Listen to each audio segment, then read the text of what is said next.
Evangelho de João, capítulo de número 6, versículo 66. Evangelho de João, capítulo 6, versículo de número 66.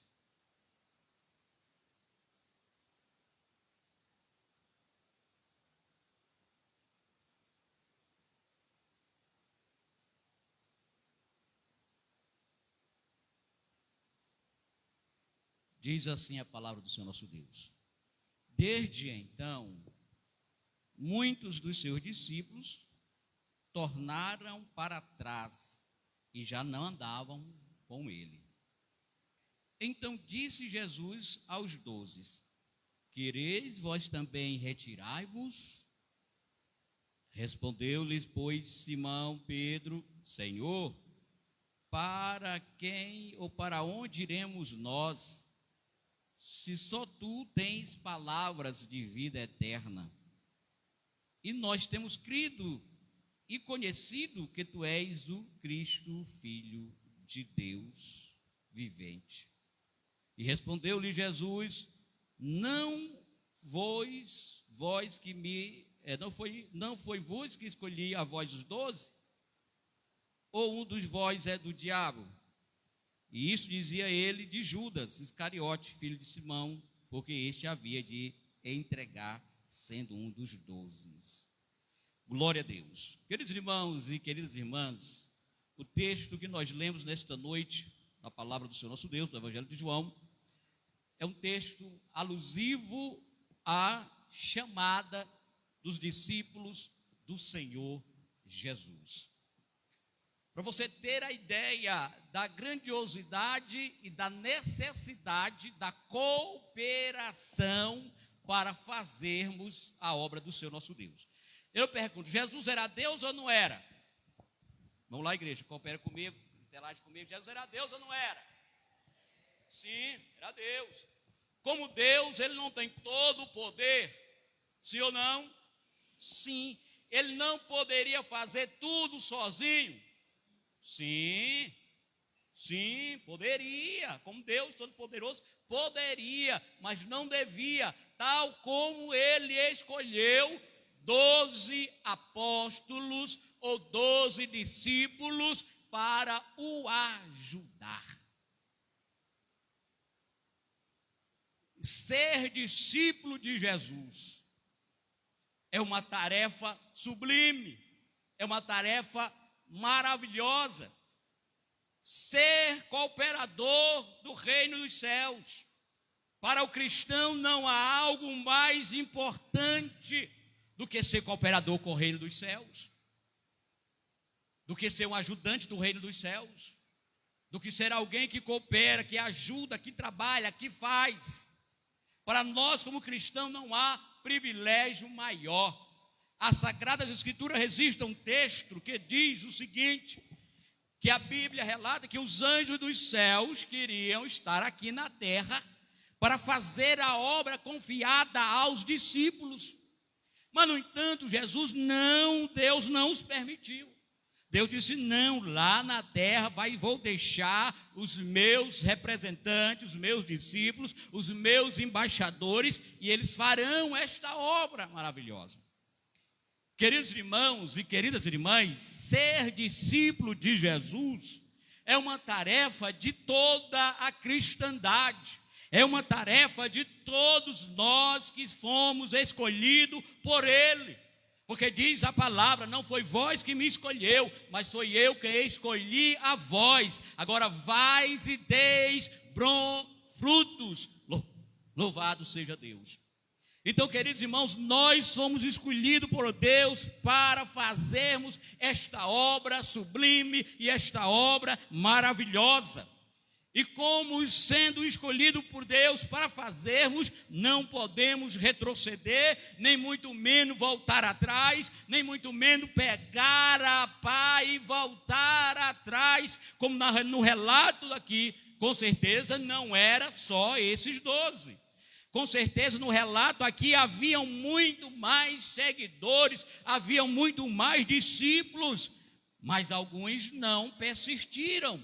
alguns desistiram, alguns voltaram atrás, alguns deram meia volta, alguns não foram persistentes e não aguentaram a jornada. No verso 66, no verso 60, melhor dizendo, nós vemos muito bem que muitos dos discípulos, daqueles que voltaram atrás, não aguentaram o discurso do Senhor. Porque eu não consigo, alguns crentes leem a Bíblia com a lupa do esquerdismo, ou com a lupa da esquerda, e vê um Jesus só paz e amor. Só paz e amor. Não, lê a Bíblia com mais detalhe, que você não vai ver um Jesus só paz e amor. Você vai ver um Jesus duro, um Jesus enérgico, um Jesus de palavra firme quando necessário. De palavra tão tal que esses aqui voltaram atrás porque não resistiram ao discurso de Jesus. A Bíblia diz que Jesus, certa feita, deu um discurso tão forte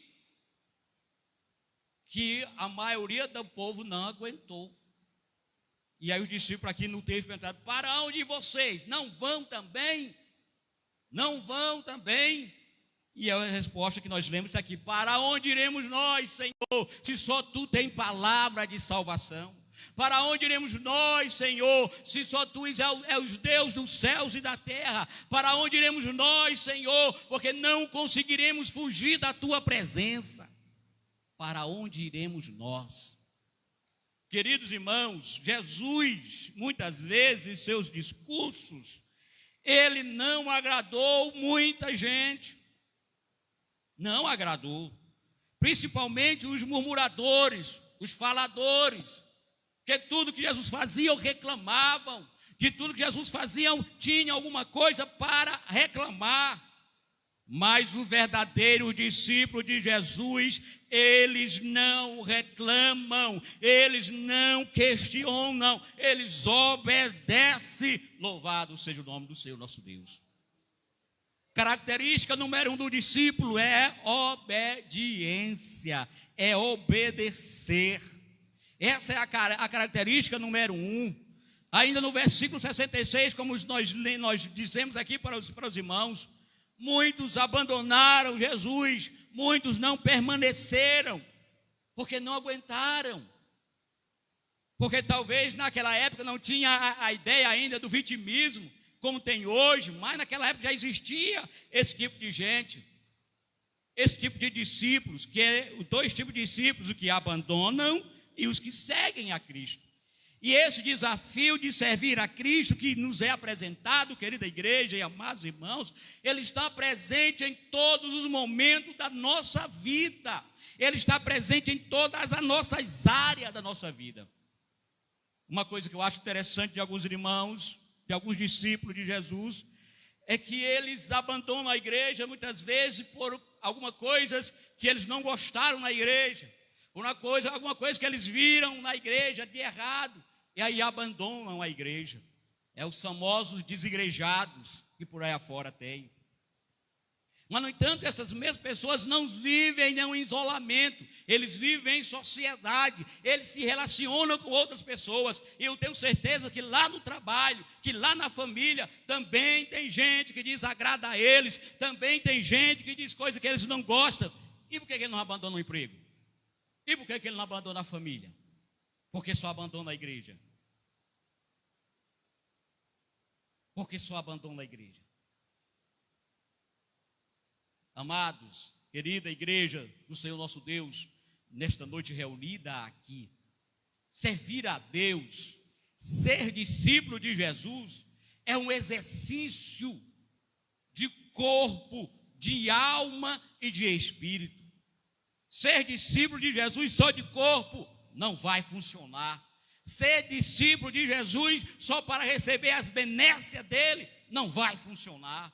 Ser discípulo de Jesus para receber a bênção que ele dá não vai funcionar. É bem verdade que temos que receber as bênçãos, sim, porque ele é abençoador, ele é galardoador, ele recompensa os seus servos. É tão tal que a palavra do Senhor nos diz que nenhum trabalho que fazemos para Deus será em vão. Tudo quanto fazemos para Ele, teremos recompensa. Todo o esforço que empenhamos aqui em prol da sua causa, teremos recompensa.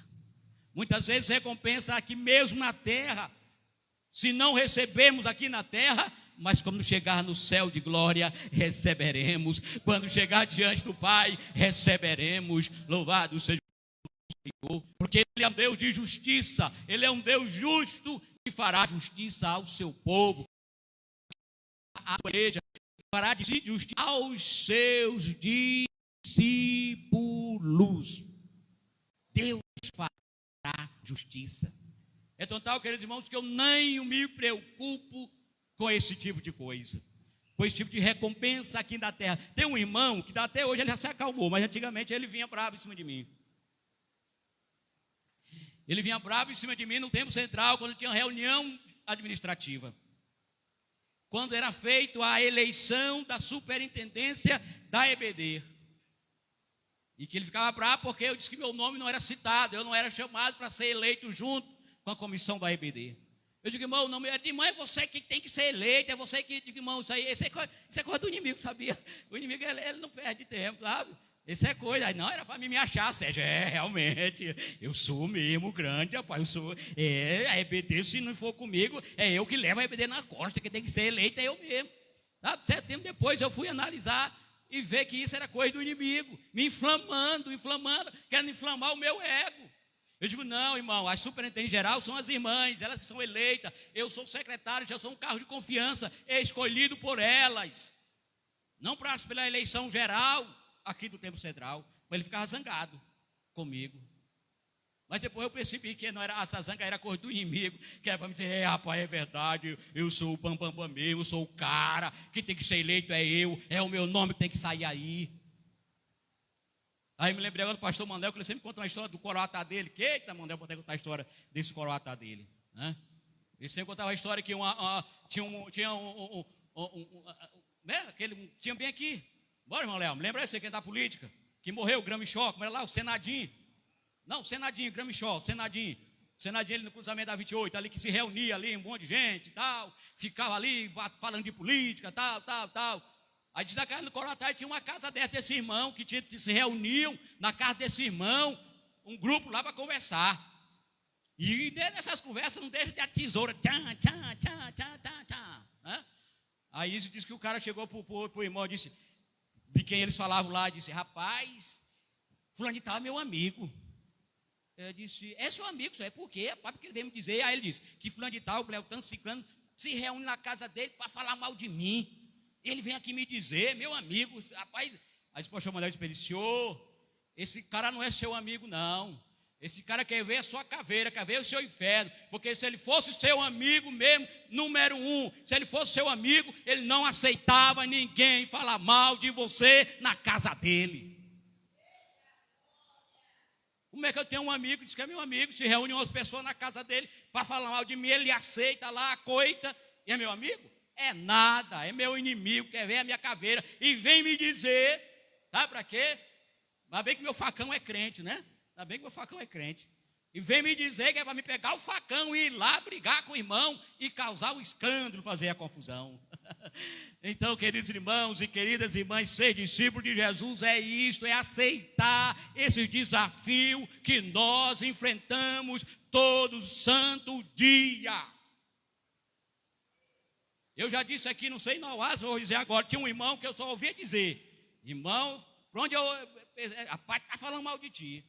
E pior que eu nunca fiz nada para essa pessoa. Olha para mim, careca. Eu nunca fiz nada para essa pessoa. Nunca fiz.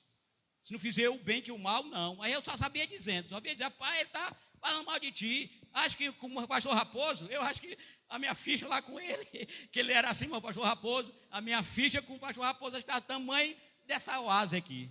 E eu nem estou nem aí. Pode falar, quer falar mal de mim? Fale. Agora sabe de uma coisa, eu tenho um dono. Eu tenho um dono. Você tem um dono. A igreja tem um dono.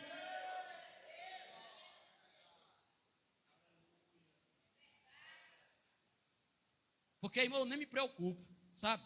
Se for verdade que a pessoa disse de mim, eu aceito numa boa. É verdade, não mentiu nada, disse tudinho, é verdade isso aí. Agora, se for mentira, se for calúnia, se for difamação, se for fofoca, vai para a conta dele.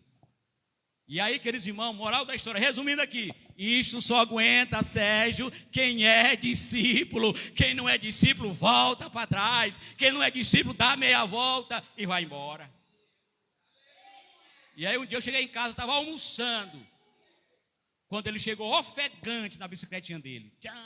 Chegou, parou, nem entrou, ficou na janela. Eu digo, entra, rapaz. Não, que tá bom e tal. E não, rapaz, é que eu vim aqui te pedir perdão. Perdão? Mas de quê, rapaz? Me fiz desentendido.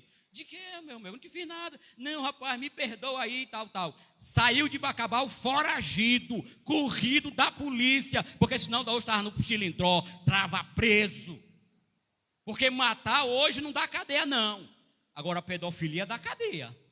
Pedofilia, bater em mulher, lavar a roupa da mulher com vestido dentro.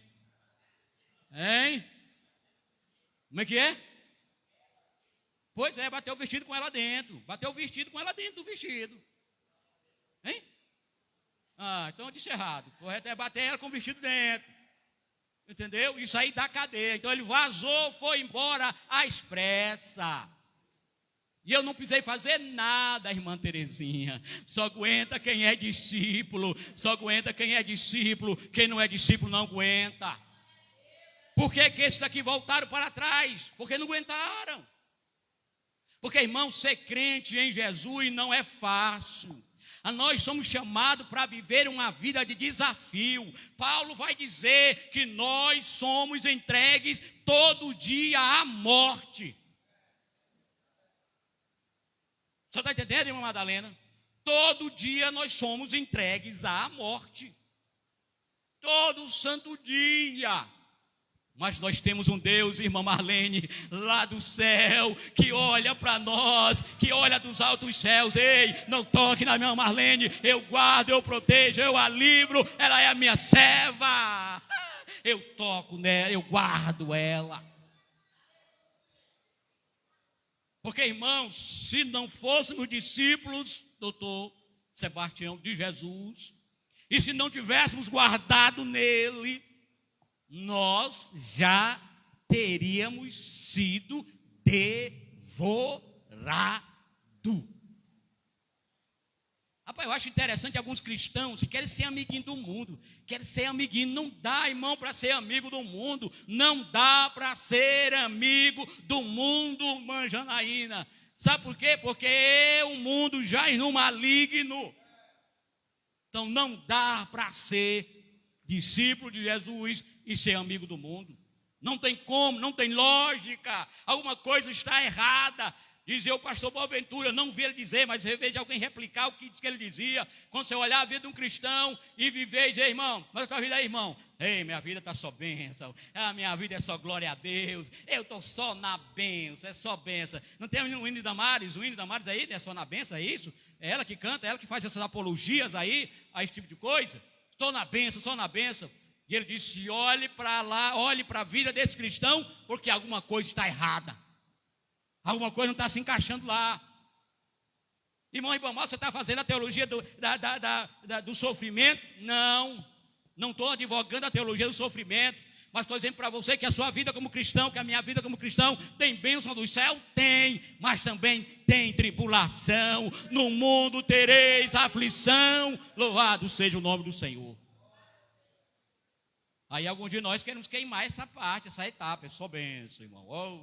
Estou na bênção, glória a Deus, aleluia. Deus me abençoou, só bênção, bênção, bênção, bênção. Queridos irmãos, a igreja primitiva servir a Deus. Será que na igreja primitiva tinha um culto da vitória? Vou lá, Jonas, tu que estuda história aí, é bom de história. Será que na igreja primitiva tinha o culto da bênção? Será que na igreja primitiva tinha, Sérgio, o culto receba a sua casa, receba o seu carro novo, receba a chave da sua... Tinha. O que fazia aquela igreja servir a Deus? O que era? Bora? Hein?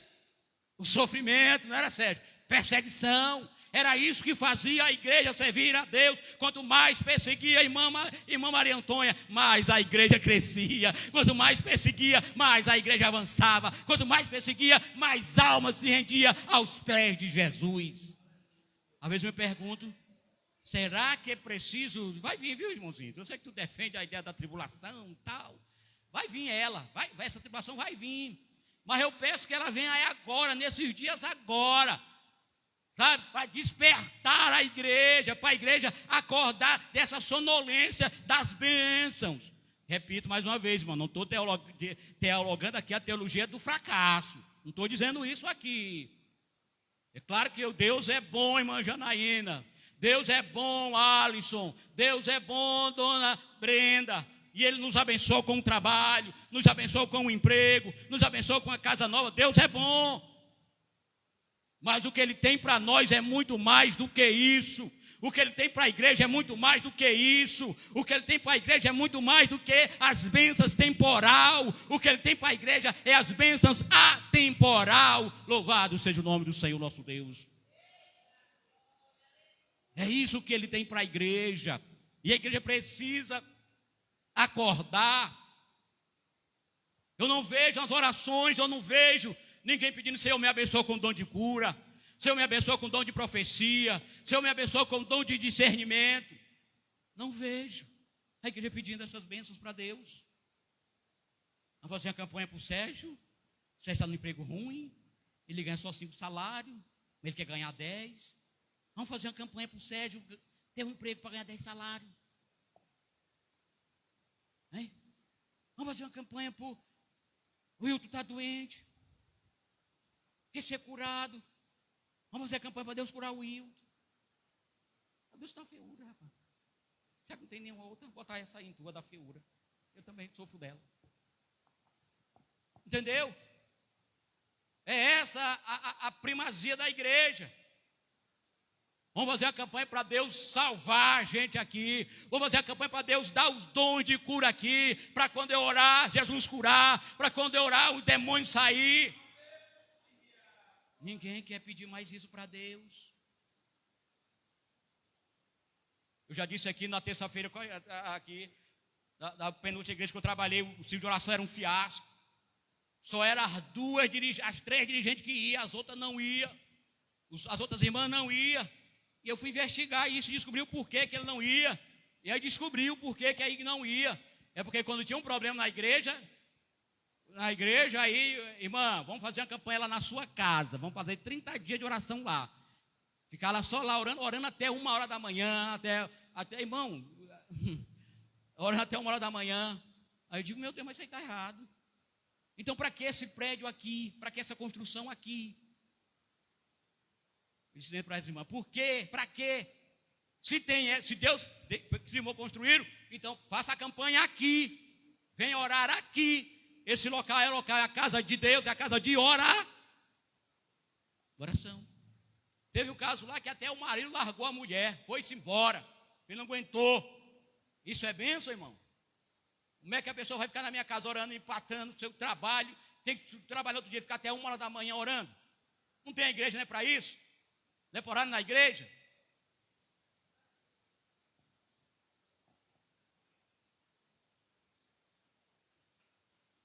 Então descobri que a causa das irmãs não frequentarem o círculo de oração era por isso. Era por causa das famosas campanhas de oração. Irmão, eu não sou contra a campanha de oração. Não sou. Mas a campanha de oração, Wilton, Sérgio, irmão Leal, Sebastião, a campanha de oração na vida da igreja é uma exceção. Não é uma regra. E nós, como discípulos de Jesus, temos que entender isso. Porque qual é a ideia da campanha? A ideia da campanha que está por trás, no subconsciente, é uma ideia de acomodismo. É o que, irmão Léo? O meu Léo está com problema, quer resolver. Aquela causa está na justiça, né, irmão Léo? Quer resolver aí, receber aqueles milhões que está lá. Aí o senhor vai, bota no joelho, ora, Senhor, tal. Aí Deus abençoa. Aí o irmão Léo já não ora mais. Não é assim? As campanhas não é assim? Ah, eu quero uma bênção, eu quero uma cura. Ah, Jesus e tal. Aí Jesus abençoou. Aí, opa, agora é só festa. Oração, mas não. Oração não. Oração era só na campanha. Terminou a campanha, agora já não oro mais. Então, querido, e qual é o chamado para nós? O que é que a Bíblia diz? Orai sem cessar. Com campanha, sem campanha, é nosso dever, como discípulo, como servo de Deus, orar. Buscar a Deus, irmã Maria Antônia. Buscar a Deus, irmã Leilane.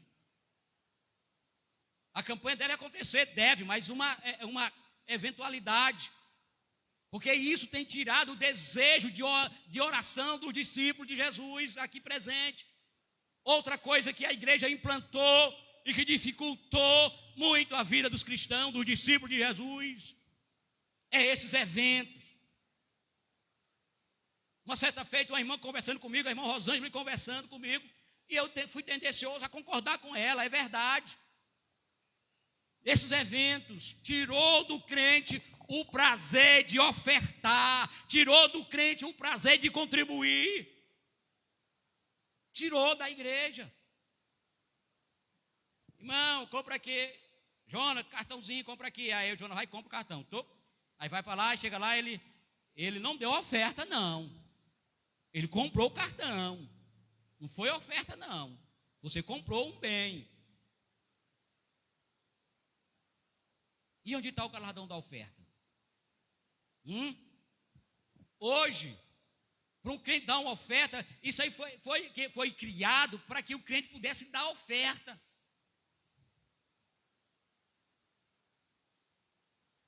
Você está me entendendo, Sebastião? Porque hoje você diz, irmão, Bartão, a campanha, vamos fazer a campanha aqui e tal, para arrecadar 5 mil reais, aqui ligeiro bala. Não, tem que fazer um evento para arrecadar 5 mil reais. Então isso tirou o desejo, a alegria da igreja a ofertar. Eu louvo a Deus pela vida da Oásis, que é uma igreja ofertante. Mas tem igreja por aí que não oferta mais, que não tem prazer em ofertar, não tem alegria em ofertar. Não tem, irmãos. Eu digo porque eu trabalhei em muitas igrejas, em algumas igrejas, e eu vi que o crente, certa feita, eu convidei uma caravana para vir. Olha a coisa, é para a senhora que me acha chato, mas não é chato, não. Não é chato, não. Para dar um jantar para a caravana do vocal, que era uma festa, para dar um jantar. E a irmã disse, eu digo, não, irmão, é para toda a igreja o jantar. Eu digo, não, irmão, o jantar só é para os irmãos que vêm. Ah, irmão, pois os irmãos não vão cooperar, não, porque eles não vão jantar, eles não vão comer junto. Eu digo, irmão, esses irmãos não têm coragem de dar um jantar para uma caravana que vem de longe, sem jantar, vai depois do culto embora, não tem um jantar, só coopera se ele for jantar também.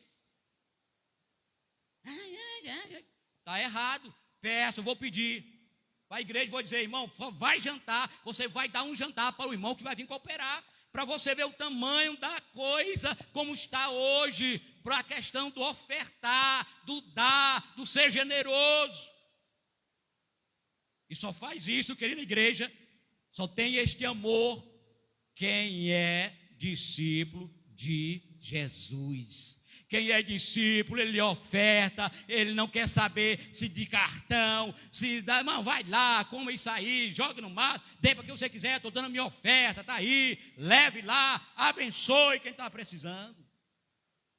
Então nós estamos hoje como igreja, queridos irmãos e irmãs, como igreja do Senhor Jesus Cristo, nós não estamos sendo discípulos de Jesus como Ele está querendo de cada um de nós. A nossa disponibilidade para o servir.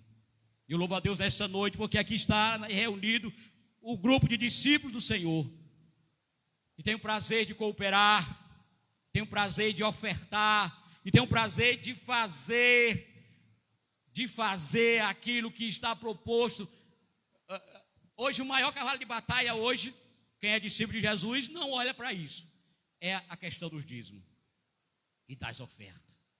Cavalo de batalha, sabe? Cavalo de batalha, Sérgio e demais irmãos.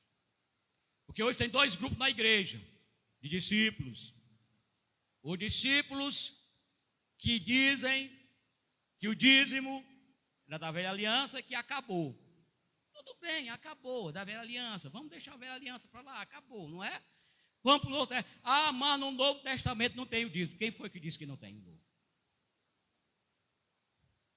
Quem foi que disse que não tem no Novo?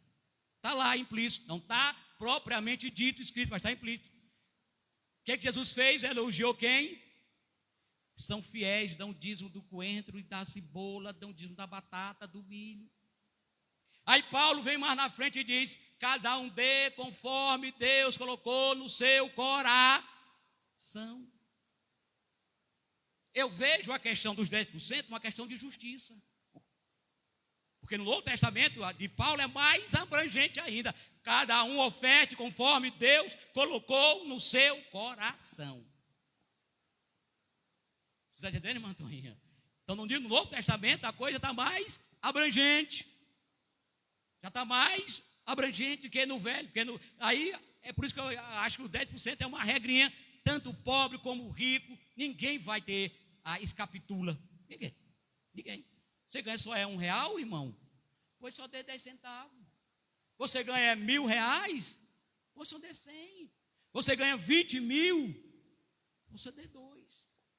Então é a forma de equilibrar a coisa. Mas Paulo está dizendo: cada um contribua segundo o que Deus propôs em seu coração. Então, querido, somente quem é discípulo de Jesus. Deixa eu dizer uma coisa, finaliza aqui agora. Pai, nem chegar até as 8, não cheguei. Deixa eu dizer uma coisa que vem aqui para os irmãos. Falando de discípulo de Jesus. Essa questão de dízimo e oferta. 90% da igreja, eu acredito que tenha realmente dúvida da questão das contribuições para o reino de Deus. Só.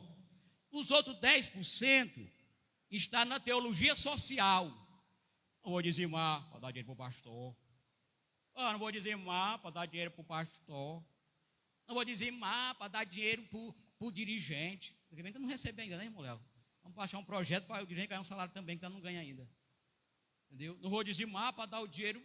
Irmão, quando o crente olha para esse prisma e fecha a mão para cooperar, e já não é mais discípulo, ele está dizendo duas coisas para Deus. Uma coisa, eu fiz com essa coisa. Ele está dizendo: Deus, tu não vê nada. Porque hoje a maior alegação dos irmãos que não dizimam, a maior alegação é que eu não vou dizimar para a igreja, para enriquecer o pastor, porque o dinheiro está sendo mal administrado e tal, e tal, e tal, e tal. Querido, quando nós damos ao Senhor, é do Senhor. Se o pastor está fazendo mau uso, não se preocupe não. Ele tem um dono. Não queira você fazer justiça, não. Porque a justiça pertence a Deus. E um dia todos nós compareceremos diante de Deus. E esse pastor que está fazendo mau uso, que não está aplicando corretamente, ele vai prestar conta com Deus. Ele é de Deus também, assim como eu sou, assim como você é. Mas mais e mais. Deixa para o próximo mais. Curva sua cabeça. Deixa eu orar por você. E por mim também, que preciso ser discípulo de Jesus. Amado Deus e eterno Pai, Deus de infinita graça e misericórdia, Pai celestial, me ajude, a começar por mim, Senhor, que sou um miserável pecador, Senhor, e preciso ser um discípulo teu, Senhor. Senhor, tu sabes do meu amor, da minha gratidão, por tudo quanto o Senhor tem feito na minha vida. Deus, da mesma forma, assim como eu sinto essa gratidão, eu tenho certeza que meus amados e queridos irmãos aqui da Oásis também sentem essa gratidão. Senhor, a nossa oração é: me ajude a ser um discípulo, ajude a igreja da Oásis a ser um discípulo, ajude a igreja de Bacabal a sermos discípulos do Senhor. Pai, é o que nós te rogamos e te suplicamos no nome de Jesus. Amém. Glória a Deus. Vamos servir ao Senhor nosso